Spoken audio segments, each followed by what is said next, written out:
Ustadz, terkait dengan mitos yang beredar di masyarakat bahwa ruh orang yang meninggal itu akan pulang ke rumah ketika malam Jumat.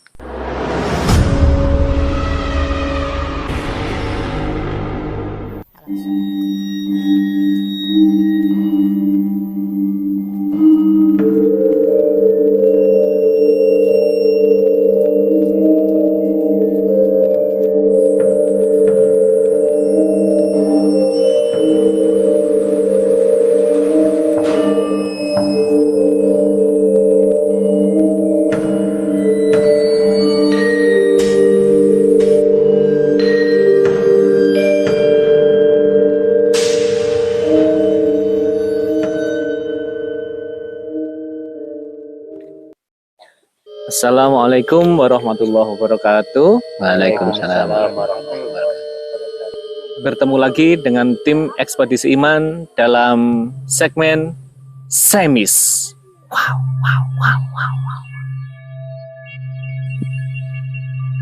Alhamdulillah pada hari ini kita dapat berjumpa lagi dengan para sahabat sekalian dalam program segmen misteri. Pada kesempatan kali ini kita akan membahas terkait salah satu mitos yang beredar di masyarakat terkait dengan pulangnya arwah atau ruh orang yang sudah meninggal ke rumah. Kita akan saksikan dan kita akan cari tahu terkait kebenarannya. Bersama tim Ekspedisi Iman, hari ini ada bintang tamu kita, Pak Bandi, dan ada gurunda kita, Ustadz Mizan, dan ada sahabat kita yang tercinta, Pak Isom. Ustadz, terkait dengan mitos yang beredar di masyarakat bahwa ruh orang yang meninggal itu akan pulang ke rumah ketika malam Jumat. Bahkan ada yang minta makan, minta minum, dan sebagainya, Ustadz. Bagaimana menyikapi kepercayaan ini, Ustadz? Monggo, Ustadz. Sahabat-sahabat Ekspedisi Iman, terkait dengan kepercayaan bahwa orang-orang yang meninggal ruhnya itu kembali pulang ke rumahnya, memang menjadi sebuah kepercayaan di masyarakat. Setiap malam Jumat itu ruh atau arwah orang yang meninggal dunia itu pulang ke rumahnya, dan bahkan dipercaya ruh ya orang yang meninggal pulang setiap malam Jumat itu meminta makan, meminta minum. Bahkan di sebagian masyarakat itu menyediakan kopi, menyediakan teh, minuman, sebagian makanan, termasuk ada jenis makanan tertentu, gemblong. Itu juga dipercaya itu menjadi kesukaan dan kebutuhan ruh atau arwah orang yang meninggal ketika pulang ke rumah setiap malam Jumat.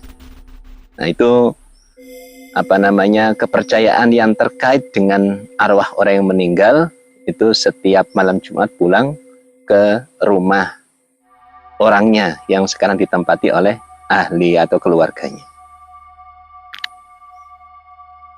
Ya. Baik. Jadi seperti itu, nggih. Jadi memang betul arwah itu pulang saja ketika malam Jumat gitu.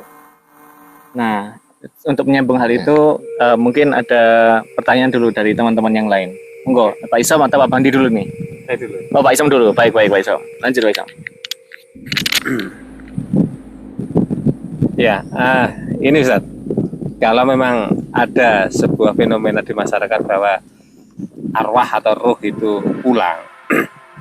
Nah, yang saya ingin tekankan itu apa betul ruh itu betul pulang ke rumah yang didiaminya itu? Itu bagaimana, Ustaz? Monggo, Ustaz. Ya. Jadi salah satu yang menjadi rujukan di dalam kepercayaan kalau arwah orang yang meninggal itu akan pulang ke rumah setiap malam Jumat, bahkan minta minum, minta makan. Nah, ini salah satunya rujukannya ada di satu kitab. Nah, saya sebutkan misalnya Tanwirul Qulub fi Mu'amalati Allamil Ghuyub. Itu disebutkan memang inna arwahal mu'minin, sesungguhnya ruh-ruhnya atau arwahnya orang yang meninggal dari kalangan kaum mukminin itu akan pulang setiap hari, bahkan mereka berkumpul di atas rumah mereka di atas atap-atap rumah mereka. Lantas berkata, wahai anakku, wahai keluargaku, wahai kerabatku, apakah kalian ingat kepadaku? Rumahku sekarang kalian tinggali, hartaku sekarang kalian miliki, dan sebagainya. Peninggalanku sekarang menjadi hak kalian miliki. Lantas apakah kalian ingat kepadaku? Karena kami ini di alam kubur ini membutuhkan manfaat dari harta-harta yang kami tinggalkan. Nah, ini salah satu kutipan di dalam kitab tersebut. Hanya pertanyaannya, apakah riwayat yang dikutip di dalam kitab Tanwirul Qulub itu riwayat yang bisa dikuatkan, bisa menjadi sandaran sehingga kita percaya itu adalah bagian dari sebuah hal yang benar. Begitu. Nah, di dalam kutipan kitab Tanwirul Qulub tadi itu tidak menyebutkan sanadnya. Jadi siapa saja yang meriwayatkan tentang kutipan tadi itu tidak disebutkan. Bahkan diawali qilah. Nah, jadi kil itu dikatakan. Ya, jarene begitu. Nah, dikatakan, siapa yang mengatakan? Itu tidak disebutkan di dalam kitab itu. Lantas rantai periwayatannya dari satu orang yang pertama ke orang berikutnya sampai kepada penulisnya, sampai kepada kita, itu kemudian tidak disebutkan sanadnya.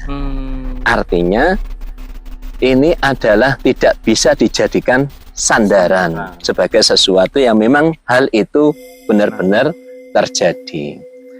Nah, hanya saja ya yang kita kemudian harus yakini, Allah Subhanahu wa Ta'ala itu Maha Kuasa, ya, Maha Kuasa. Jadi walaupun tidak ada secara khusus dalil yang menyebutkan dari Al-Quran maupun As-Sunnah atau riwayat yang menyebutkan dengan jelas ataupun yang bersanad itu menyebutkan tentang pulangnya arwah orang yang meninggal setiap hari tadi itu lantas ya kita tidak bisa jadikan sandaran. Nah, kita tidak bisa jadikan sandaran, cuma ya Allah Maha Kuasa. Kalau Allah mengizinkan, ya bisa terjadi karena meninggal dengan tidur itu saudaranya meninggal. Kalau meninggal dunia mati itu tidur yang sebenarnya dan seterusnya. Kalau tidur itu mati sementara.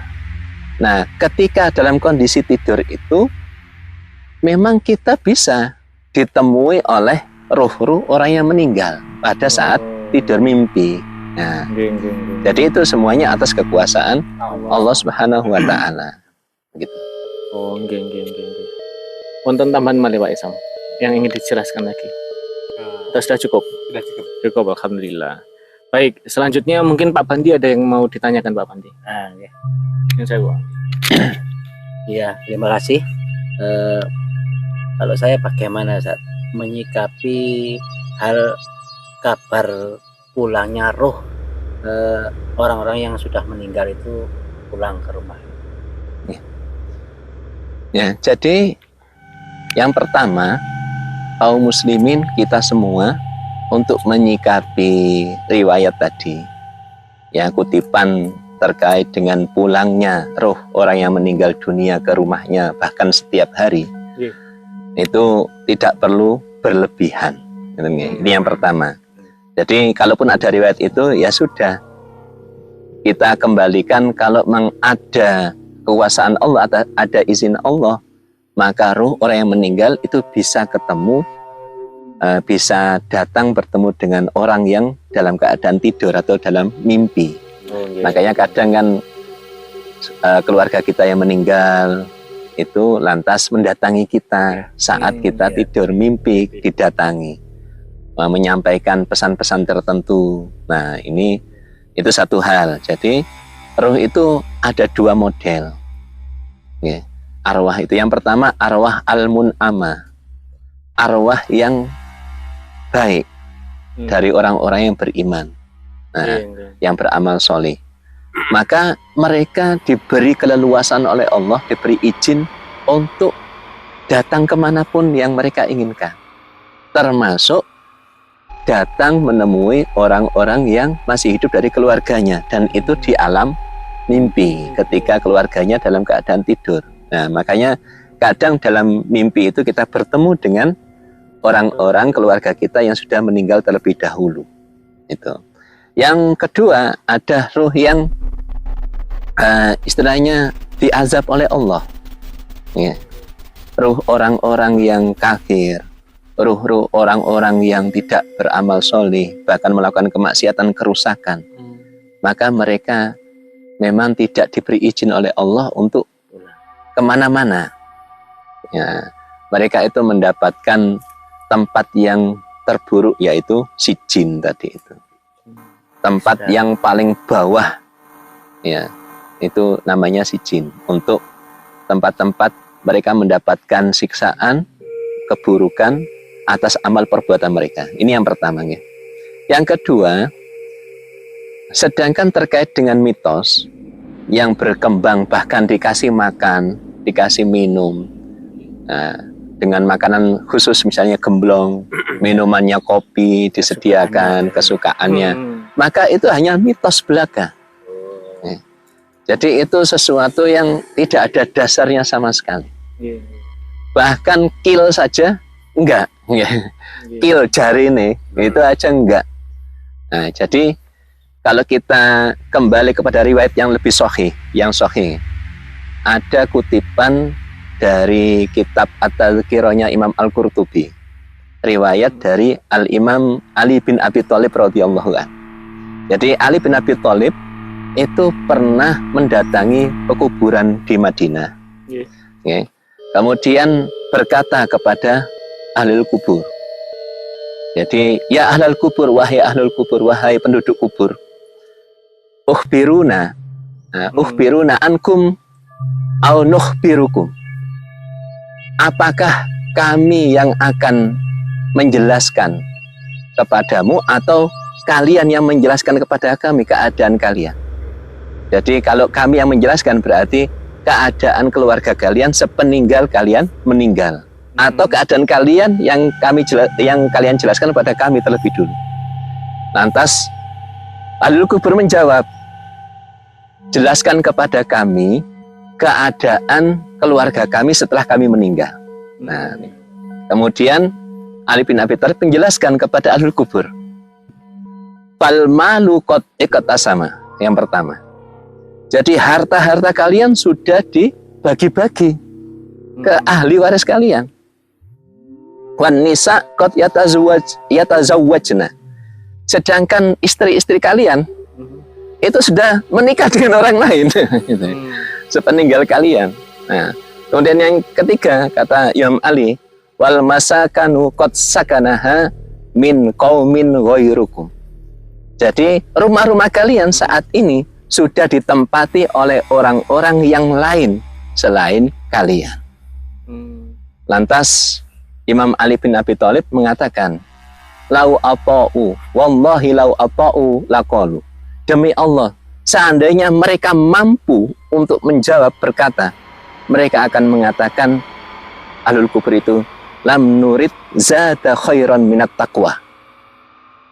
Kami tidak menginginkan tambahnya kebaikan kecuali hanya dari ketakwaan.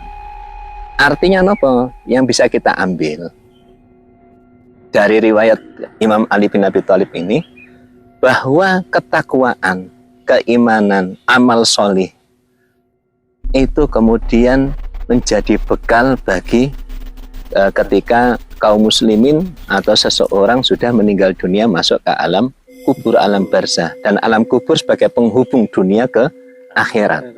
Ini pelajaran yang bisa kita ambil. Termasuk ini mengingatkan bagaimana Rasulullah pernah mengatakan orang yang meninggal itu seperti orang yang tenggelam.